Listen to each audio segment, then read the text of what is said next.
जब मैं तीसरी बार बेटी पैदा की तो मेरे पति ने मुझे तलाक देकर चला गया। मेरी आमदनी का जरिया कुछ नहीं था कि मैं अपना पेट पाल लेती। मैं बहुत परेशान थी। तभी मेरे नौकर ने कहा, मालकिन मुझसे शादी कर लो, मैं आपकी हर ज़रूरत को पूरा करूँगा। फिर नौकर के सामने मैंने एक शर्त रख दी, तुम मुझे रोज़ 50,000 लेकर दोगे तो मैं तुमसे शादी कर लूँगी। वह मुझे रोज़ 50,000 लेकर देता था।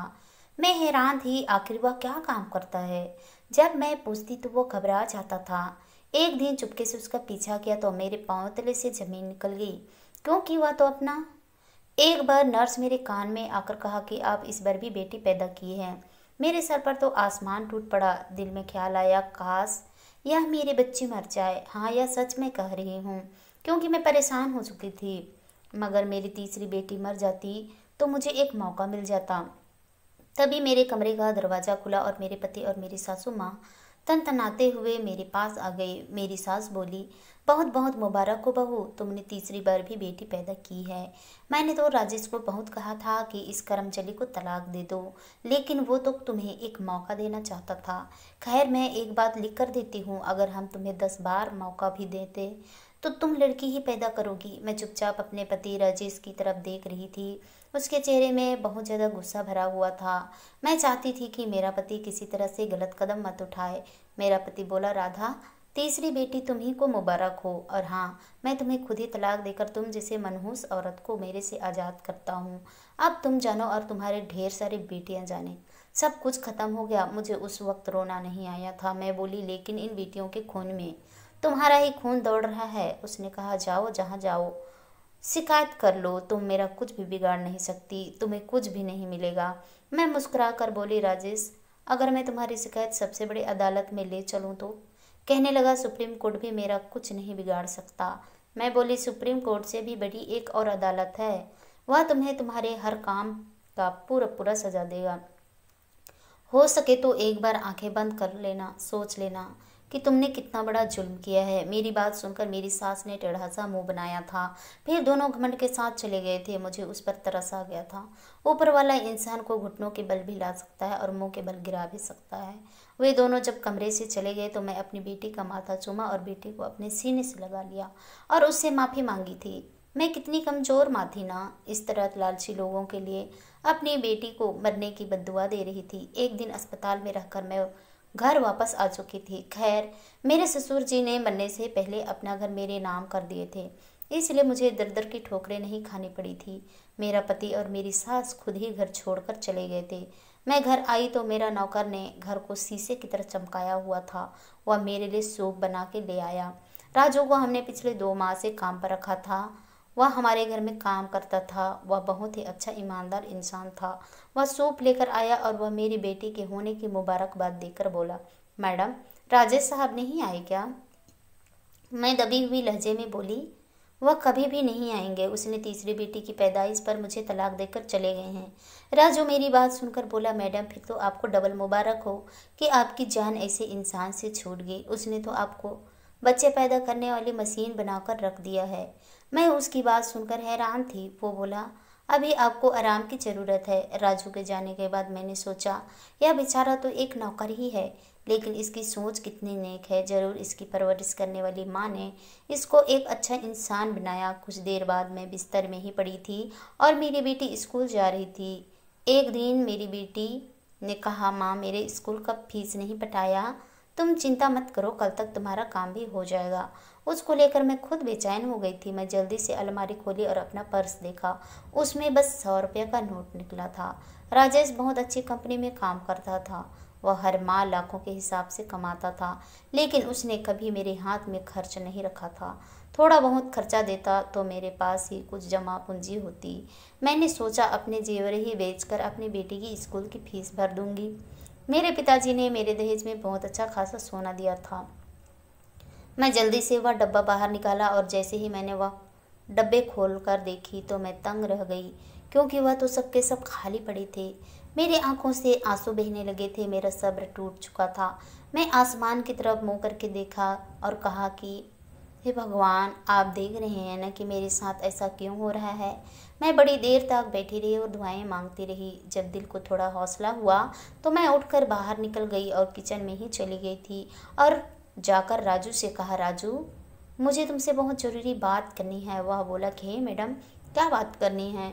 मेरे जेवरात चोरी हो गए हैं। राजू मेरी बात सुनकर एकदम से बौखला गया था। उसके हाथ से चमचा भी छूटकर नीचे गिर गया था। वह बोला, आपको किस पर शक है। मैं बोली, राजेश पर। तो राजू के चेहरे पर सुकून था। उसको देखकर मैं भी सुकून हो गई थी। तुम जानते हो मेरा पति मुझे तलाक देकर चला गया है। मेरे कमाई का कोई जरिया भी नहीं है, इसलिए मैं चाहती हूँ कि तुम यह काम छोड़कर चले जाओ, क्योंकि मैं तुम्हें तनख्वाह नहीं दे पाऊंगी। राजू कुछ देर तक सोचता रहा, फिर बोला, मैं आपको इस हालत में छोड़कर नहीं जा सकता। मैं बोली, तुम यहाँ पर रहकर क्या कर लोगे। मैं आपकी मदद करना चाहता हूँ। मैं कहीं और जॉब कर लूँगा, आपको महीने भर का खर्च देता रहूँगा। मैंने कहा, लेकिन राजू तुम यह किस रिश्ते के हक से करोगे। मेरे कहने पर वह मेरे सामने आकर खड़ा हो गया। उसने मेरी आंखों में आंखें डालकर कहा, बीवी बन जाओ मेरी, मुझसे शादी कर लो मैडम। मैं तो राजू की बात सुनकर एकदम से हैरान रह गई थी। मुझे तो कुछ जवाब ही नहीं सूझ रहा था। मैं किसी गैर का एहसान नहीं लेना चाहती थी। तब राजू बोला, एहसान की बात नहीं है, ये तो फ़र्ज़ है। मुझे तो आपसे शादी करनी है। फिर आप क्यों नहीं। क्योंकि मैं एक तलाकशुदा औरत हूँ और मैं 3 बेटियों की माँ हूँ, जबकि तुम एक जवान और खूबसूरत लड़की हो। खूबसूरत तो आप भी कम नहीं हैं। राजू से इस बात की उम्मीद नहीं थी, इसलिए मैं अपने कमरे में आ गई। मेरा दिल जोर जोर से धड़क रहा था। मैं अजीब हालत में गिर गई थी। खैर, मैंने सोचा कि राजू को मना कर लूँगी, वह पीछे हट जाएगा, मगर वो तो जिद में अड़ गए थे। बार बार मुझसे शादी करने के लिए कहा और तब मेरे पास और कोई हल नहीं बचा था। मैंने सोचा कि मैं उसे ऐसा शर्त दूंगी ताकि वह कभी कर ही नहीं पाएगा और शादी की बात करना छोड़ देगा। मैंने कहा, ठीक है, मैं तुमसे शादी करने के लिए तैयार हूँ, लेकिन एक शर्त है। अगर तुम मुझे रोज़ाना 50,000 रुपये लाकर दोगे तभी करूँगी। कुछ देर सोचने के बाद कहा, ठीक है मैडम, मुझे यह शर्त मंजूर है। राजू की इस तरह की बात की उम्मीद तो नहीं थी, क्योंकि वह तो हमारे घर में एक नौकर की तरह काम करता था। मैं खामोशी से वहाँ से उठकर अपने कमरे की तरफ चली गई, क्योंकि मुझे मालूम था कि राजू ने यह सब जज्बात में आकर कहा होगा। शाम को मैं अपने कमरे में बैठी थी, तब मेरे कमरे के दरवाजे पर दस्तक हुई थी। मैंने उठकर दरवाज़ा खोला तो सामने राजू खड़ा था। वह बहुत खुश लग रहा था। उसने कहा कि मैडम, मैं पंडित लेकर आया हूँ, आप जल्दी से तैयार हो जाइए। मैं यह सुनकर दंग रह गई। खैर, मैंने ऊपर वाले का नाम लिया और सुंदर सा ड्रेस पहनकर आ गई। मैं बाहर निकली और पंडित ने हमारी शादी कर दिया था। राजू ने हमारा खाना बाहर से ले आया था। उसने सबको खाना खिलाया और विदा दी।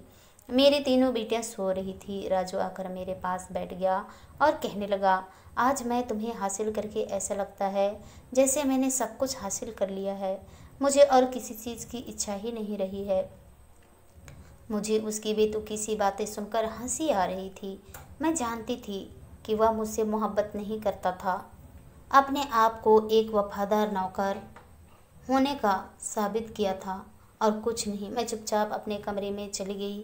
थोड़ी देर बाद राजू मेरे कमरे में खाना लेकर आ गया और बोला, राधा, मैं तुम्हारी बहुत ख्याल रखूँगा। मुझे उसकी बातें अच्छी नहीं लगी थी, इसलिए मैंने उसे झटक दिया था और बोली, राजू, तुम उठकर बाहर चले जाओ। जब तक तुम मेरी शर्त पूरा नहीं करोगे, पास मत आना।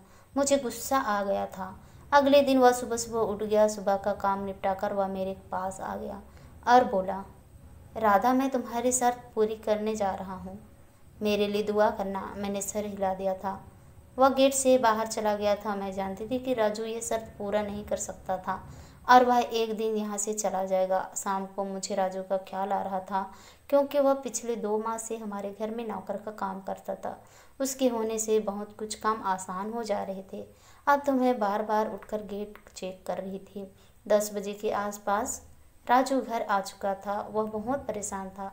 उसकी हालत देखकर मैं डर सी गई थी। आते ही मुझे 50,000 मेरे हाथ में थमा दिया था। मैं उन पैसों को देखकर हैरान रह गई। मैं बोली, यह कहाँ से लाए हो। और वह बोला, राधा, मैं कहीं से भी लाया हूँ। क्या यह इतना काफ़ी नहीं है। मैं चुप हो गई तो वह बोलकर बाहर निकल गया था। सुबह घर जाने से पहले वह मुझे बताकर गया था। मुझे यही लगा था कि राजू ने ज़रूर वह किसी से कर्ज लेकर दिया होगा। आज भी वह 10 बजे के करीब घर लौटा था। अफसोस की बात यह थी कि आज भी उसका बहुत बुरा हाल था। ऐसा करते करते 1 हफ्ता गुजर गया था। उसने 7 दिन में मेरे हाथ में 3.5 लाख रुपए दे दिए थे। राजू के पास इतने सारे पैसे कहाँ से आ रहे हैं? इतना कर्ज तो वह कोई दे ही नहीं सकता। एक गरीब आदमी को कोई 1,000 रुपये देने से भी कतराता है, मगर मेरे पास इतने सारे पैसे थे। मगर मेरे अंदर मुझे खटक गया था, राजू ने कोई गलत धंधा तो शुरू ना कर दी है, या फिर यह भी हो सकता है कि मेरा जेवर मेरे पति नहीं बल्कि राजू ने चुराया हो और वह बेचकर मुझे पैसे दे रहा हो। मेरे अंदर सवाल की बौछार हो गई। मुझे ज़िंदगी से नफरत महसूस हो रही थी। मैं यह सोच सोच कर थक चुकी थी, अगर राजू गलत निकला तो मैं क्या करूँगी? राजू के बगैर मेरा कुछ नहीं बचेगा। इस सवाल पर मैं चौंक गई थी। मैं ऐसा क्यों सोच रही थी? फिर मेरे सवाल पर मैं चौंक गई थी कि इसका एक जवाब था कि मैं राजू को पसंद करने लगी थी, मगर फिलहाल मैं उसी से जानना चाहती थी। इसलिए मैंने सोचा कल मैं उसका पीछा करूँगी। ऐसा क्या करता है कि हर रोज़ 50,000 रुपये मेरे हाथ में लाकर थमा देता है?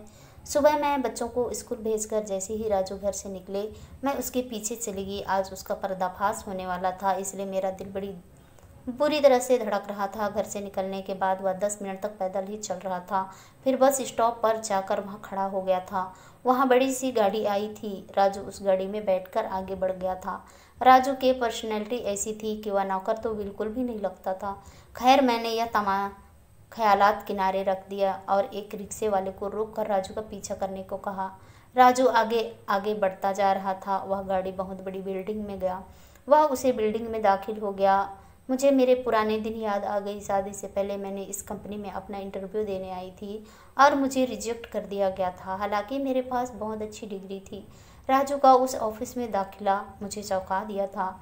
मैं अपनी छोटी बेटी को बगल में दबाई ऑफिस में दाखिल हो गई थी। मैंने देखा कि राजू एक कमरे में दाखिल हो गया। मैं भी सिक्योरिटी वालों को नज़र बचाकर उस कमरे में दाखिल हो गई। उन्होंने मुझे देख लिया था। मैंने उनसे बचकर भागकर उस कमरे में गई जहाँ कुछ देर पहले राजू दाखिल हुआ था। मैं जैसे कमरे में दाखिल हुई, राजू मुझे देखकर चौंक गया था। मेरे पीछे रिसेप्शन लड़की भी दाखिल हो गई थी। वह बोली, बॉस। मैं इस लड़की को रोकने की बहुत कोशिश की, मगर इसने मेरी एक नहीं सुनी। राजू ने उसे हाथ के इशारे से बाहर जाने को कहा। तब मैं बोली, बॉस। राजू तुम्हें वो बॉस क्यों बोली? आखिर क्यों? तब राजू ने कहा कि तुम बैठ जाओ। तुम इतनी गर्मी में छोटी सी बच्ची को लेकर क्यों आई हो? उसे सोफे पर लिटा दो। वह मुझे ऐसी हिदायत दे रहा था जैसे मेरी बेटी का सच में बाप हो। मैंने उसे लिटा दिया तो वह मुझे गिलास में पानी दिया। वह बहुत केयरिंग था। हमेशा की तरह तुम यहाँ क्या कर रही हो? वह तुम्हारा मुस्कुरा कर कहा, राधा तुम्हें पता है ना कि 5 साल पहले तुम इस ऑफिस में इंटरव्यू देने के लिए आई थी। 3 लोगों ने तुम्हारा इंटरव्यू लिया था, मगर तुम्हें रिजेक्ट कर दिया गया था क्योंकि तुम्हारे पास एक्सपीरियंस नहीं था। उन 3 लोगों में मैं भी था। मुझे तुम बहुत अच्छी लगी थी। मुझे लगा कि मुझे तुमसे पहली नज़र में ही मोहब्बत हो गई थी। मैं घर जाकर अपनी माँ से तुम्हारे बारे में बात की, क्योंकि तुम्हारे डॉक्यूमेंट्स में तमाम जानकारियाँ थी। मेरी माँ ने तुम्हें यह कहकर मना कर दिया था कि तुम हमारे घर की बराबरी की नहीं हो। मैंने सोचा कि कोई बात नहीं, वक्त आने पर मैं अपनी माँ को मना लूँगा। 3 माह का समय बीत गया। एक दिन मैंने सोचा कि तुम्हारी एक झलक देख लूं और घर से मेरी माँ को मनाने की कोशिश करता रहा, मगर मेरे ऊपर बिजली तब गिरी जब मुझे मालूम हुआ कि तुम्हारी 1 हफ्ता पहले ही किसी से शादी हो चुकी है। मैंने तुम्हें खो दिया था, इसलिए तुम्हारे वियोग में पागल हो गया था। हालांकि मैं तो बहुत ही प्रैक्टिकल इंसान था। मैंने तो कभी भी इस तरह की छिछोरी हरकत नहीं की थी। मैं अपने ऑफिस जाना छोड़ दिया था। फिर पापा ने मुझे विदेश भेज दिया था। कुछ सालों तक वहीं रहा। फिर मैं इंडिया आया। यहाँ आने के बाद फिर से मुझे तुम्हारी याद सताने लगी थी, इसलिए मैं अपना नाम बदलकर नौकर बनकर तुम्हारे घर आ गया था।